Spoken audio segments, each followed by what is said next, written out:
Hey everybody, and welcome back to the Whittle's Read. Today I am going to be doing the rapid fire book tag, which I first saw over on Jessie May's channel. I've got class in an hour, so it doesn't leave me long, which is good because I do want to get through these questions quickly. So let's get straight to it. And I've got a massive stack of books here because I'm trying to link books with as many of these questions as I can, and I've got all the questions written down in a notebook, so okay, let's go. Question 1, ebook or physical? I have to go physical. Not for any practical reasons. Ebooks make far more sense. I just can't read them for some reason. Question 2, paperback or hardback? My answer for this has to be hardbacks. I buy more paperbacks because they're cheaper, but honestly when it comes to my favourite books, just nothing beats a beautiful hardback. Like I've got one here, the first book I'm showing off. This is the Poetic Edda. This translation is by Carolyne Larrington in the Oxford hardback, and I just love these editions. They're just so beautiful. I've also got 2001: A Space Odyssey here. This is in the Penguin Galaxy edition, and it's probably my favourite book I own, not in terms of, just in terms of cover.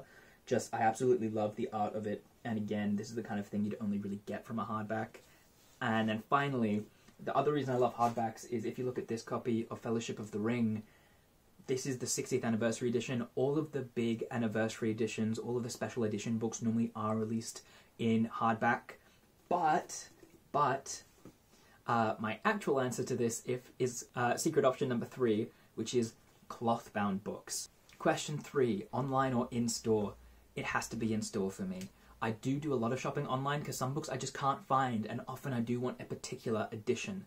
And so if, I will check all the stores first. I will check their websites, I will go in person, but if they don't have it, I will then go online. But in-store is definitely my first port of call, also because I want to support independent business, and the easiest way to do that is to go to them. Question 4, trilogies or series?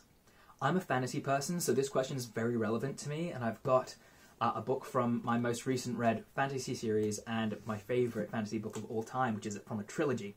This is The Way of Kings, which is part 1 of book 1 of the Stormlight Archive series, and this is Name of the Wind from the Kingkiller Chronicles. I'd have to go trilogies only because I think it is easier to form a very coherent through line between all the plots. Whilst you can have series with very coherent plots, and you can have trilogies with really incoherent plots, the general trend I find is a trilogy will just tell me everything I need to know, and I can follow it easy. I don't have to take notes to know what's happening in my book. And so I'd have to go for trilogies. Question 5, heroes or villains? I'd have to go a hero. The best heroes I love more than the best villains because, I don't know, there's just something about them. It's inspiring. I like being inspired by books, and the best heroes are complicated heroes. They don't have to be anti-heroes, or it doesn't have to be morally grey, though I do love my moral greyness. They just have to have some challenge. They have to come about it some way, and they have to overcome some very real issues to try to make them relatable and someone you can look for inspiration in, and I can't get that from a villain, so I'd have to go heroes. Question 6, a book you want everyone to read. White Fragility by DiAngelo. I've already made a video on why you should read White Fragility by DiAngelo. This book is just so brilliant at giving a new perspective on how to view issues of race. And it's a very productive one. It is one that it's very practical, and it gives tools you can use to be a better friend, partner, ally to the people of colour in your life. And so it's just, I think it's very important, and I think if everybody really gave this book a chance, it could actually make the world a bit of a better place. And so I really, it's not a fun answer, but this, I feel everyone needs to read this book. Yeah. Question 7, recommend an underrated book. Boy Swallows Universe by Trent Dalton. This is an Australian release that I don't think many people overseas have heard of or seen, and I have to say that this is one of the best books I've ever read, to be honest. The prose in this book is just beautiful. It's honestly, just the writing is so beautiful, and I really can't recommend it more. And so whilst it isn't underrated, all the people who I've seen read it have loved it, but it's just not everywhere. It's not all over the place. It's definitely not, in a lot of places on BookTube, and it needs to be.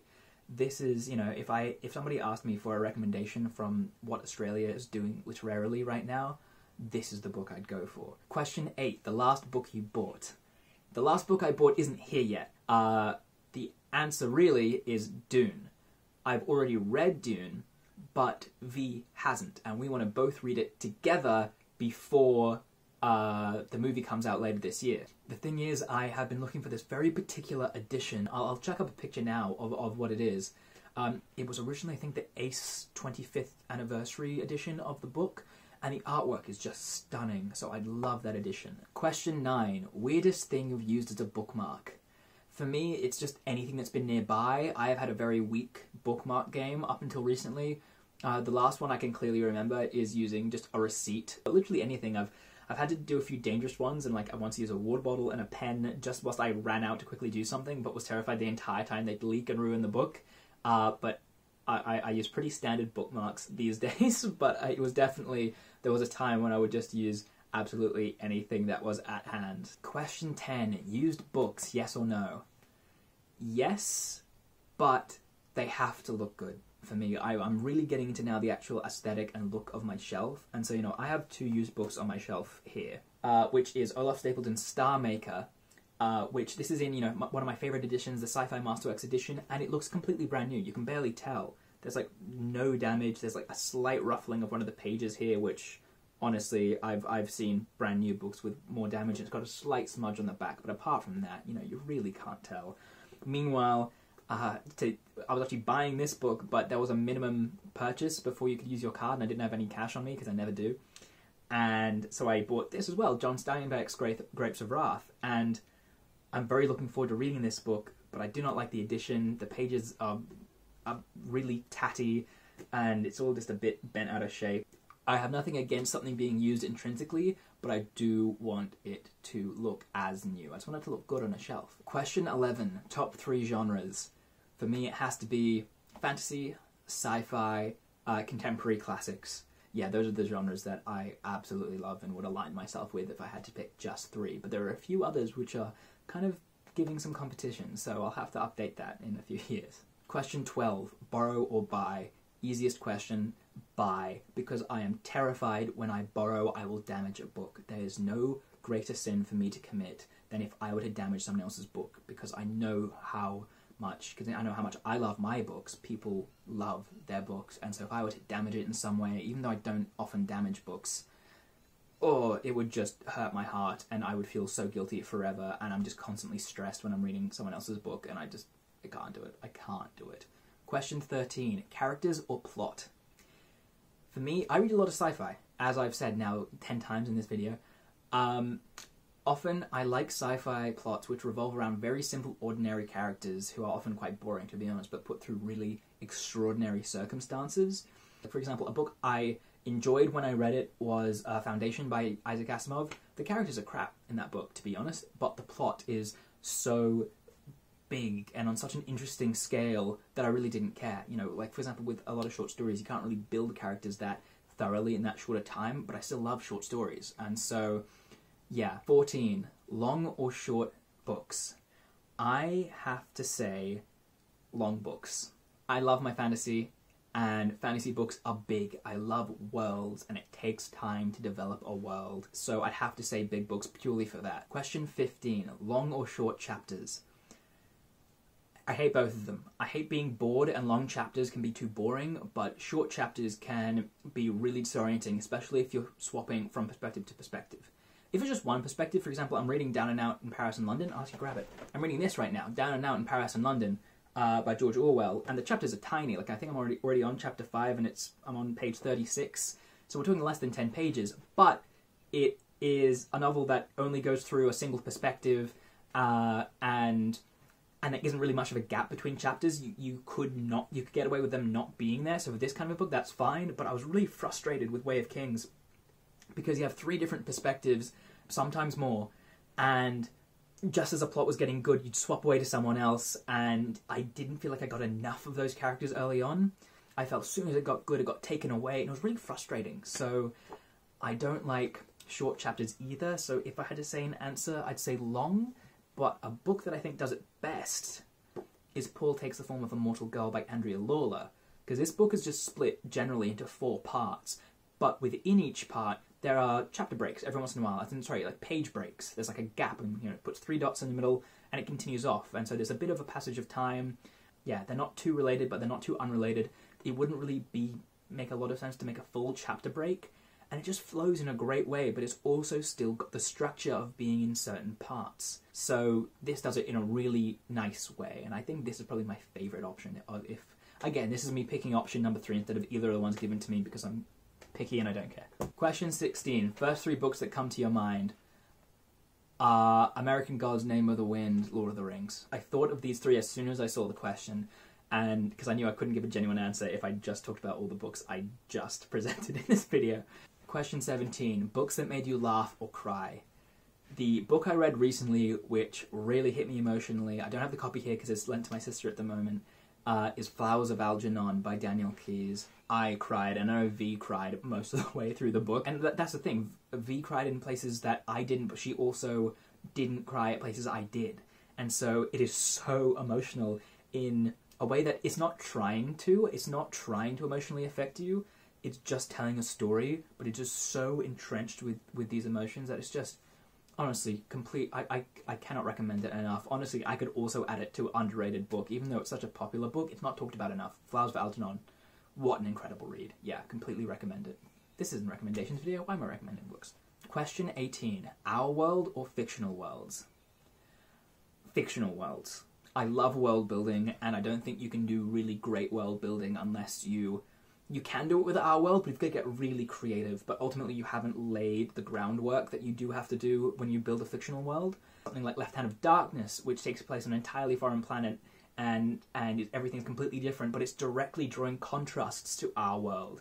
And so those kind of things where it's not just a fictional world for the sake of it being a fictional world, but a fictional world that has been crafted specifically to reflect or be an allegory or contrast our world. That is, I think, masterful world building, because it's world building with a purpose.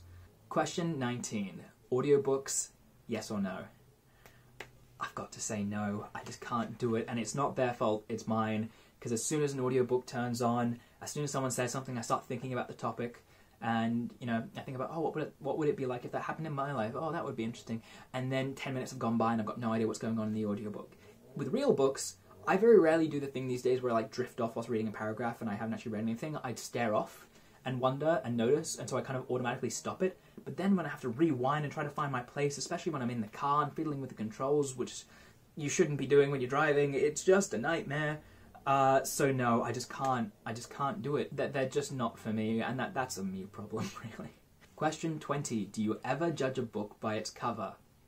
Yes. There's one example where, for example, that edition of Dune, there are some editions I wanted, but I already knew I wanted the book. Most of the time I already know I want the book, but what books I get to, or which version of the book, which edition, entirely comes to the cover. And so with Dune, I really want that 25th anniversary Ace edition. It is so stunningly beautiful.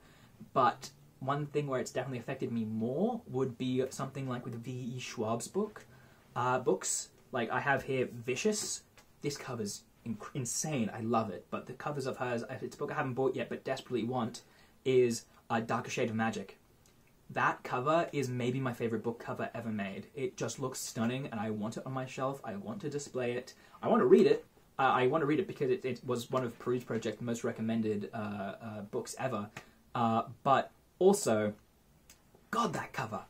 But there are some books which, for example, all the Picador covers are just amazing and I want them. Like their cover of American Psycho, their cover of The Man Who Mistook His Wife for a Hat, the cover of Paul Takes the Form of a Mortal Girl, but also this one, Before the Coffee Gets Cold. I love this cover, especially because it's got this, I don't know if I'm catching it on the light, these just blue shimmery bits. So whilst the cover of a book has never been the sole reason I've bought a book, I've always, known something about it beforehand or seen what someone else has said about it, it definitely does play a significant role in which books I buy, whether the edition or which books I get to first.